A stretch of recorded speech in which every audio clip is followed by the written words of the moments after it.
Hi guys! While I was observing the camera market, I came across an offer for an action camera in a local shop.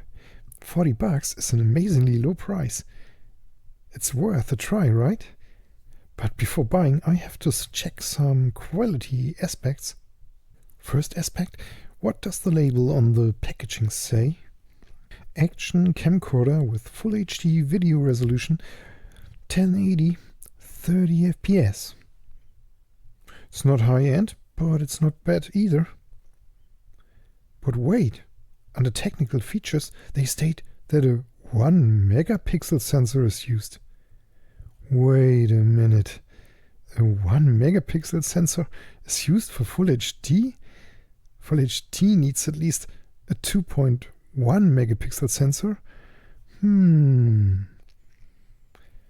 So they claim to have a higher video resolution than they really provide and call it interpolation. Why? It's cheaper. They use a low-price 1 megapixel camera module and upscale the picture by multiplying each pixel by the factor of 2.1. This results in a 2.1 megapixel video, but just with video details of 1 megapixel. This means that the video has less details.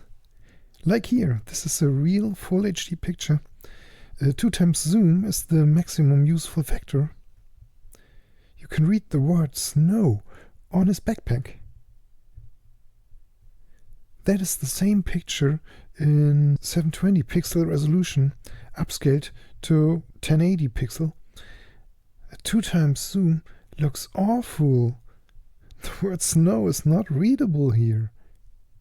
Wildlife cameras with the same upscaling or interpolation can be found as well. I would never ever buy something like that. One has to look closely to notice the manufacturer's trick. In retrospect, this was the category of upscaling. However, other factors must also be taken into account. An uncompressed picture has a quite large file size. Therefore, the common JPEG file format is often used, which compresses the picture in a lossy way. The compression rate can be set by the manufacturer of the camera. Low rates cause almost no visible degradation, like here with a rate of 90. Higher rates like 7 show severe impacts regarding the picture quality. You can see that the grass behind the cat has transformed into large patches. The camera manufacturers usually select a compression rate which is a trade-off between quality and file size. Just for demonstration, at a value of 2, the impacts on the picture are severe. The JPEG compression clearly works by combining pixels which have kind of the same appearance. Therefore, the effective picture resolution is degraded. Introducing our irresistible new 100 megapixel camera. Buy now! Tests showed that the effective resolution is 99% lower than stated by the manufacturer. If a manufacturer claims a camera module resolution of 100 megapixels, the effective resolution may be probably just 30 to 70 megapixels. Unfortunately, the manufacturer do not declare the setting of the compression rate. It is also usually not possible for the user to configure this setting. The only chance is to test the camera or to read well-founded tests from proven specialists. As a workaround, some cameras offer a RAW mode where the file is not compressed. Newer cameras offer a feature which increases the ability to make pictures in dark areas. To achieve this, e.g. 4 pixels of the sensor are used to generate 1 pixel of the image. Why is that? Well, the area of 4 pixels is 4 times larger. The rules of physics say that the larger area catches more light than a smaller area. Therefore, the camera can operate with less light. But the downfall is that the effective picture resolution is 4 times lower in this case. But if the camera module has a resolution 4 times higher than you need, and the compression rate is low, This feature really makes sense. If the camera module just has the resolution you need, e.g. 1080, this feature makes probably no sense. Not every sensor is able to deliver the resolution it claims to have. Why? The sensor pixels are part of a matrix, and to isolate the information of one pixel is a challenge. One problem is crosstalk, for example.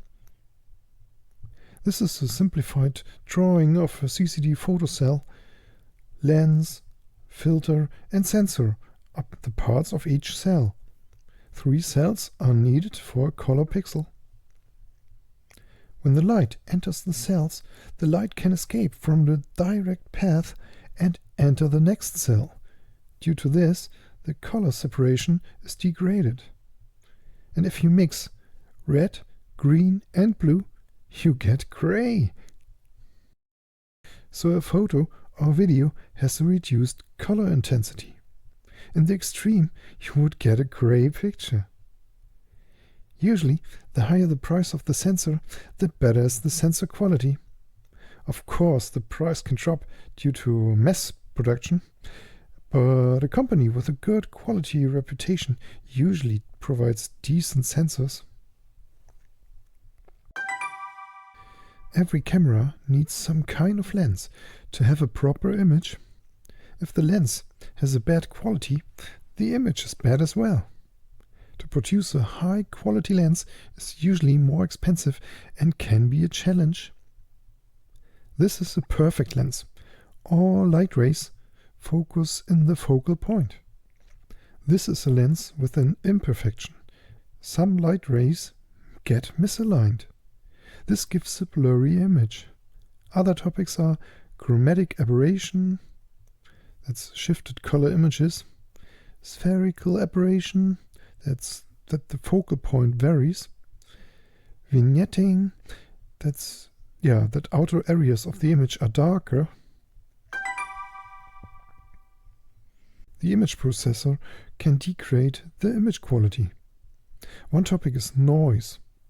Look at this picture. The noise level is pretty low.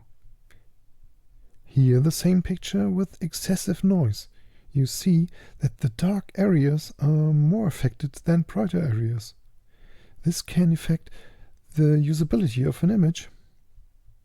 Other possible issues are over-optimizations, over-sharpening, and lossy simplifications to make it possible to use a low-grade DSP in applications with a demanding sensor resolution.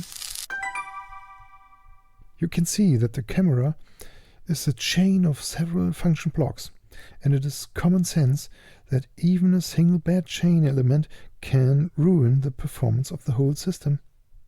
Obviously, it is a good idea to thoroughly read the specification of a camera, to read and see trusted tests, and to test it yourself. I hope you have learned something. If you're not already a valued subscriber, you can now become one. Help me to trigger the algorithm by giving me a thumbs up and write a comment with a corresponding timestamp if you have discovered the sad smiley in the pseudo-advertised action camera from Pluto, or just say hi. Stay tuned for more videos, check out my playlist and have a look on the exclusive product and service links I have included in the description. I will see you next time. Bye bye.